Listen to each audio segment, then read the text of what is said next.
Hello guys, আসসালামু আলাইকুম। নাগরপুর স্তূপা রিসোর্টে আপনাদের স্বাগতম। আর এটা হচ্ছে নাগরপুরের দুইটা কিউট কুকুর। এটা হচ্ছে রিসেপশনের সামনে স্তূপা রিসোর্টের। এই দুটো কুকুর এসেই আমাদের সাথে ছিল।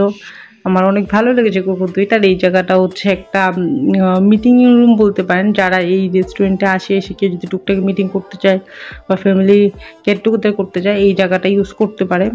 আর এখানে আবার রিসোর্ট ভাড়া না নিয়েও কেউ চাইলে এখানে বসে খাবার খেতে পারে। তো আমাদের রিসেপশনের ফর্মালিটি শেষ হলেই আমরা রুমে যাব। আমরা ভীষণ টায়ার্ড, কারণ আমরা কাঠমান্ডু থেকে এসেছি।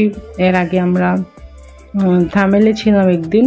তো থামেল থেকে আস্তে আস্তে দুপুরবেলা আমরা বাইরে খেয়ে নিই। এখান থেকে আমাদেরকে শুধু রাতের খাবার আর সকালবেলা ব্রেকফাস্ট দেওয়া হবে। আর এখানে আমরা দুইটা রুম নিয়েছিলাম, একটা ডাবল একটা সিঙ্গেল। ডাবলটার প্রাইস পড়েছিল 6,500 টাকা, সিঙ্গেলটার প্রাইস পড়েছে 4,500 টাকা। আর এইটার সাথে ওয়াশরুমের যে ইউজের সব brush, toothpaste, hand wash, towel সব কিছুই আমাদেরকে প্রোভাইড করা হয়েছিল। আর রাতের খাবার, সকালে ব্রেকফাস্ট তো আছেই। তো আমার কুকুরটা আসলে অনেক ভালো লাগছে, দেখছেন লেজটা কেমন করে নাড়াচ্ছে। এই জন্য আমি রিসোর্ট দেখানো রেখে কুকুরটাকেই দেখাচ্ছিলাম। আর তাসিন তো অনেক আদর করছে কুকুরটাকে। এটা হচ্ছে ডাইনিং। এই ডাইনিং এ আমাদের খাবার দেওয়া হয়। আমরা আসলে অনেক টায়ার্ড ছিলাম, গিয়ে একটা ঘুম দিয়ে রাতে খেতে এসছি। তো এখানে হচ্ছে রিসেপশনের পাশে হচ্ছে খাবারের ব্যবস্থা। আমি সকালবেলায় এই জায়গাটা দেখিয়েছিলাম, আর রাতে দেখাচ্ছে কারণ এখানে লাইটিংটা অস্থির।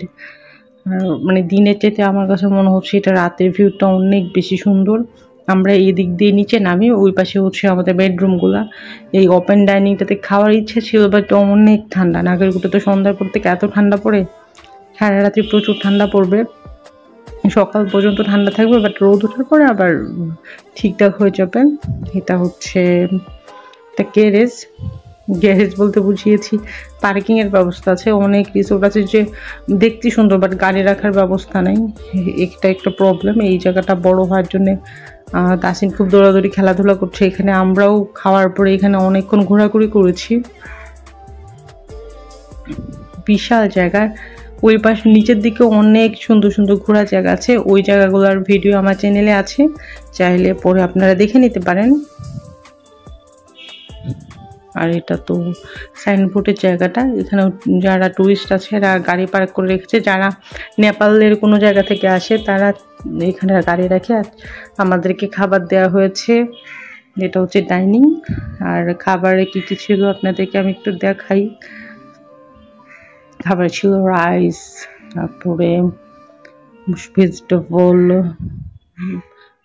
খাবার শেষে একটা টক দই ছিল, লেবু, কাঁচামরিচ, ডাল, ডিম, আর অনেক কিছু ছিল। সবগুলো আসলে চিনি না ওদের খাবার। যা খেয়ে দিয়ে একটা ঘুম দিয়ে আমরা ঘুম থেকে উঠে দেখি সুন্দর আলো ঝলমলে আকাশ।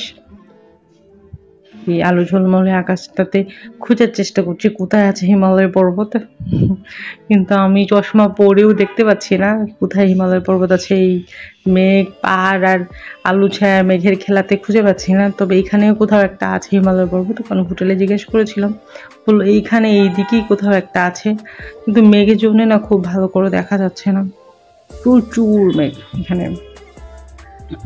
তবে যাই হোক, হিমালয় এখানে আছে জেনে এটাই শান্তি লাগছে। তো আমাদের ড্রাইভার সাহেব চলে এসছে।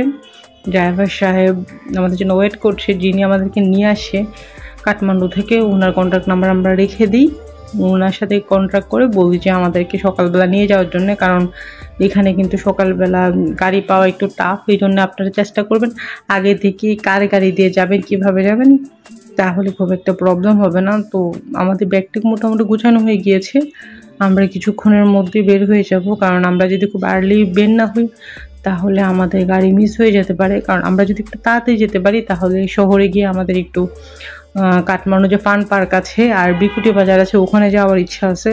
তো আমাদের ব্রেকফাস্ট দেওয়া হয়। আমাদের ব্রেকফাস্টে থাকে পাউরুটি, ডিম, সসেজ, মাখন, জেলি। পাউরুটিটা একজনের জন্য মানে কেউ যদি বেশি খায় তাহলে একটু কম মনে হবে, বাট আমাদের জন্য ঠিকঠাক ছিল, যা খেয়ে দিয়ে আমরা বের হয়ে যাই। এটা হচ্ছে কাঠমান্ডুর রাস্তা। আমরা এয়ারপোর্টের ভিতরে আস্তে আস্তে যাচ্ছি। ছোট্টখাট্ট ছিমছাম এয়ারপোর্ট। এটা হচ্ছে ত্রিভুবন আন্তর্জাতিক বিমানবন্দর, সুন্দর দেখতে, অত বড় না, লাক্সারিয়াস না, কিন্তু আমার অনেক ভালোই লেগেছে। ছিমছাম গুছানো, একদমই কোনো ময়লা নেই। মানে বাংলাদেশে অনেক সুন্দর সুন্দর রোড হলে কি হবে, প্রচুর নোংরা, কিন্তু এখানে অত বেশি ফ্লাইওভার নেই, যানজট নেই, কিন্তু খুবই গুছানো একটা শহর। এটা হচ্ছে এয়ারপোর্ট, একদম এয়ারপোর্টের সামনে চলে এসছি আমরা। কিন্তু এখন আমরা নেমে যাব, নেমে আস্তে আস্তে আমাদের ফ্লাইটের খবরটা নিব আগে আমরা। তো আমরা দেখি আর একটু এগিয়ে নামতে হবে। প্রচুর টুরিস্ট এখানে, তো মোটামুটি নেপালে ঘোরার জন্য মানুষজন থাকেই।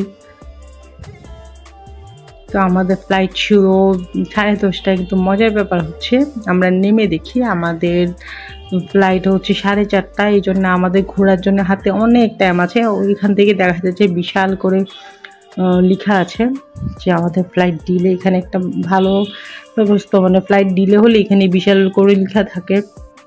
এই জন্য আমরা কিছুক্ষণ এয়ারপোর্টে ঘুরে তারপরে চিন্তা করেছি প্রথমে যাব বিকুটি বাজার, তারপরে যাব নাগরকোট ফান পার্কে, তারপরে এয়ারপোর্টে আবার আসবো 2টা-2:30 করে। তো সেই পর্যন্ত ভালো থাকবেন।